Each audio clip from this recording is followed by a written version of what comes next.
Why am I inside my car, you may ask? Well, I just got it running for about 2 months now. I've been having this persistent issue with my throttle position sensor on my Nick Williams was screwing up, and as a result, anytime I would give it around probably 10, 15, 20% throttle, it would instantly kick into limp mode, and then it would just drive really, really crappy after that. So I didn't know that initially. Whenever I would scan it, it would say pedal position sensor or throttle position sensor. And I was like, well, the Nick Williams is practically brand new. Can't be that. It's got to be the pedal. I ordered that from, what do you call it, GTO and they sent it out to me, got it, swapped it out, didn't fix it. So fortunately, it was within the 30 days, and I was able to send it back to them, and they had like a 15 or 10 or 15% restocking fee, which kind of sucked, but they still took it back, so that was pretty cool. So anyway, my next thing to do was to figure out what was going on with my throttle position sensor. So I reached out to a few people. One of the guys, he suggested, why don't I just go buy a stock throttle body, take it apart, swap out the guts. And I was like, okay, well, I guess I could try that just to see if it'll work. Went up to Summit, because they just built one here right down the road from me in the city of Arlington. And I went ahead and swapped out the guts on it, and the thing runs beautiful. It runs awesome. The videos I'm about to show you are just kind of showing you what's going on. You can see that as it starts to open, it would start to shutter. And that's what would trip the limp mode. Let's give it a shot and see what it does.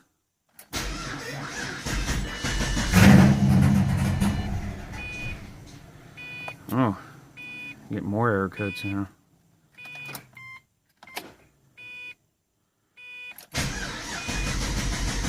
Come on, baby. Come on. Come on, baby.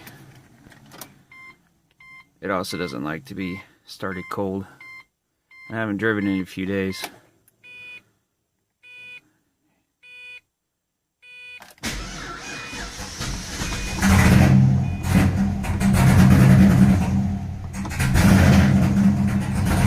There she goes.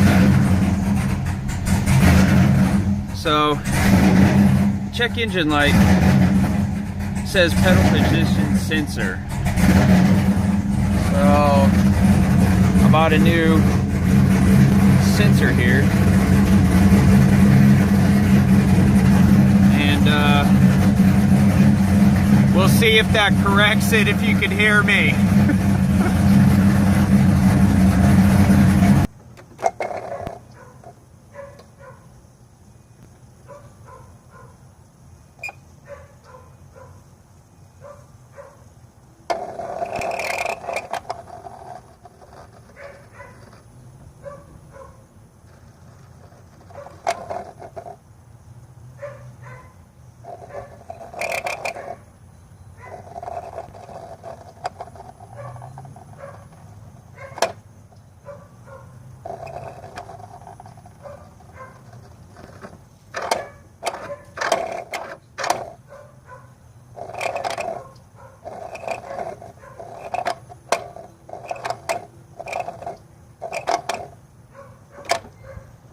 This is my daily, so sometimes when you're out and about and this is all you have, you would just kind of deal with it. And if I could, I'd pull over, turn the car off, clear the code, turn it back on, and go on, and then just try to not go up to like that about 15-20% throttle. I'd try to keep it as low as possible and shift really early just to keep it from doing that. But sometimes it would just go into it anyway. Sometimes I would start it and it would go into it. But anyway, so that's why I haven't made a video in a while.